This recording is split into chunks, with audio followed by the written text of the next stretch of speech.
ஓம் நமச்சிவாய. நாம் கடலூர் மாவட்டத்தில் அமைந்திருக்கும் பாடல் கிடைக்கப்பெறாத சிவஸ்தலங்களை பார்த்து கொண்டிருக்கின்றோம். அந்த வகையில் இன்று நாம் பார்க்க இருப்பது நெய்வேலி டவுன்ஷிப்பிலேயே அமைந்திருக்கும் நடராஜர் திருக்கோயில் பற்றித்தான். இந்த ஆலயம் சென்னை கும்பகோணம் சாலையில் அமைந்திருக்கின்றது. நெய்வேலிக்கு தமிழகத்தின் முக்கிய ஊர்களிலிருந்தெல்லாம் பஸ் வசதி இருக்கின்றது.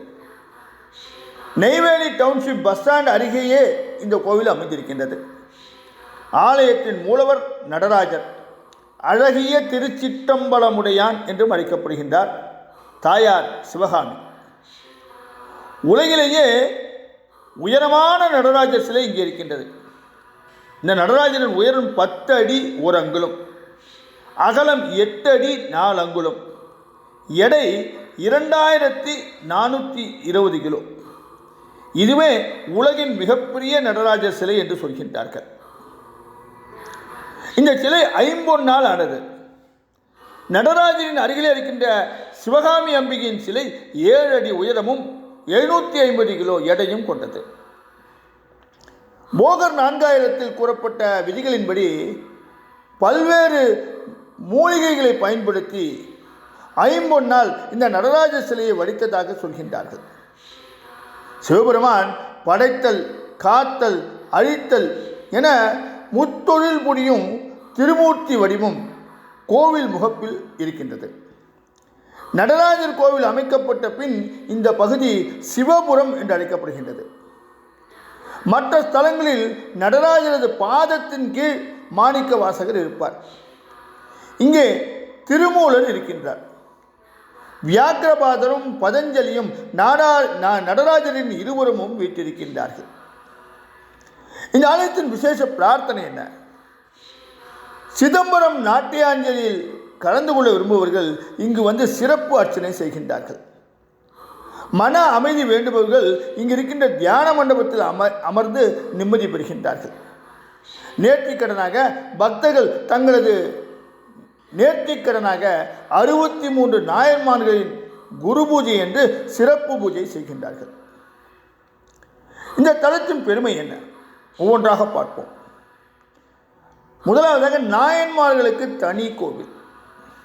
சிவாலயங்களில் நாயன்மார்களை தனி சன்னதியில் தரிசித்திருப்பீர்கள். ஆனால் அவர்களுக்கென அமைக்கப்பட்ட தனி கோவிலை இங்கு நீங்கள் பார்க்கலாம். தொண்டர்தம் பெருமை சொல்லவும் பெரிதே என ஔவை பாட்டி கூறியது போல சிவபெருமான் தன்னை வணங்குவதை விட தன் அடியார்களை வணங்குவதையே பெரிதும் விரும்புவார். அதன் அடிப்படையில் 63 நாயன்மார்களுக்கான தனி கோவில் இது. சிவாலயங்களில் இவர்கள் பிரகாரத்தில் வீட்டிருப்பார்கள். ஆனால் இங்கு 9 கலசங்களுடன் திருத்தொண்டர் திருக்கோயில் என்ற பெயரில் இருக்கின்ற தனி கோவிலில் அருள்பாலிக்கின்றார்கள். பக்தர்கள் தாங்கள் பிறந்த நட்சத்திரத்துக்குரிய நாயன்மார்களை பூஜை செய்து வழிபட்டால் வேண்டியது கிடைக்கும் என்பது நம்பிக்கை. இங்கு விநாயகர், சந்திரசேகர், பார்வதி, மாணிக்கவாசகர், சேக்கிழார் மற்றும் தொகையடியார்களுக்கும் சிலைகள் இருக்கின்றன. அடுத்ததாக பளிங்கு சபை. நடராஜருக்கு சிதம்பரத்தில் பொற்சபை, மதுரையில் வெள்ளிச்சபை, திருவாலங்காட்டில் ரத்தின சபை, குற்றாலத்தில் சித்திர சபை, திருநெல்வேலியில் தாமிர சபை என பஞ்ச சபைகள் உண்டு. இங்கு இருக்கின்ற நடராஜர் ஆடும் சபை, அதாவது அவருக்கு இருப்பது ஆடும் சபை. இது பளிங்கு கற்களால் ஆனது. எனவே இந்த ஸ்தலம் பளிங்கு சபை என்று அழைக்கப்படுகின்றது.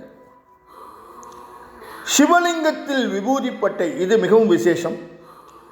நடராஜர் சன்னதியின் மேற்கே செம்பர் ஜோதிநாதர் சன்னதி இருக்கின்றது. இதன் நெற்றியில் 3 கோடுகள் விபூதிப்பட்டை போல அமைந்திருப்பதை அபிஷேகத்தின் போது நாம் பார்க்க முடியும். சுற்றுப்பகுதியில் விநாயகர், அறம் வளர்த்த நாயகி, அஷ்டபுஜ துர்க்கை, தென்முக கடவுள், அண்ணாமலையார், துர்க்கை, வள்ளி தெய்வானையுடன் முருகப்பெருமான், சண்டிகேஸ்வரர் போன்றோர் அருள்பாலிக்கின்றார்கள். அடுத்ததாக தவம் செய்யும் நவக்கிரகம். இங்கு இருக்கின்ற நவக்கிரக மண்டபம் வித்தியாசமாக அமைந்திருக்கின்றது. ஒரே கல்லாலான வட்ட வடிவ தேரில் சூரியன் நடுவில் தாமரை வடிவிலும் மற்ற கிரகங்கள் 8 திசையை பார்த்தபடி அமர்ந்த தவக்கோலத்திலும் இருக்கின்றார்கள். இந்த தேரை தேர்ப்பாகர்கள் ஓட்ட 7 குதிரைகள் இழுத்த நிலையில் இருக்கின்றது. தேரை சுற்றி அஸ்ததிக் பாலகர்கள் இருக்கின்றார்கள். அடுத்ததாக ஆராய்ச்சி மணி.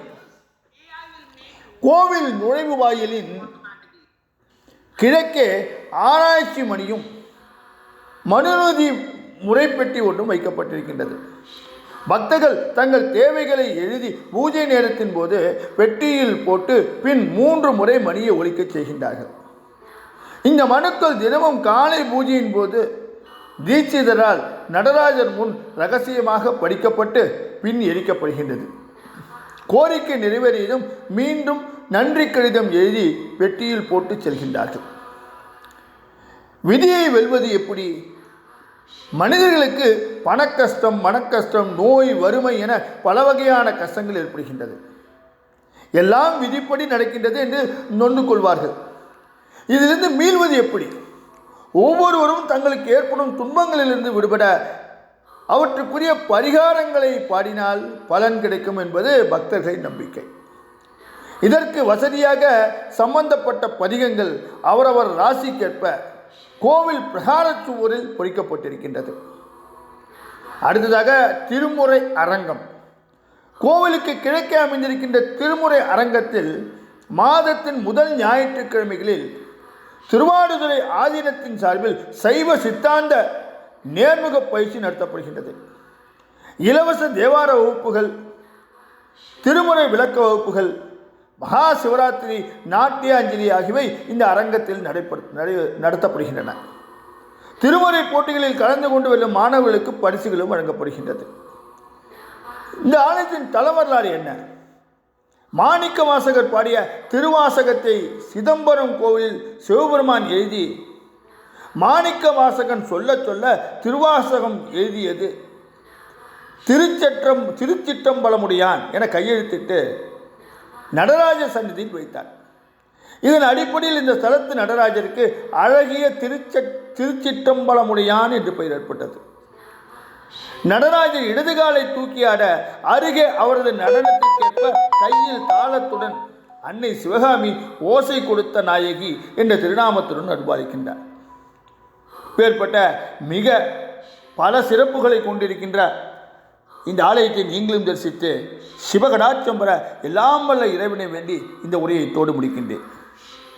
நாளை வேறொரு பாடல் கிடைக்கப்பெறாத சிவஸ்தலத்தில் உங்களை சந்திக்கின்றேன். ஓம் நமச்சிவாய.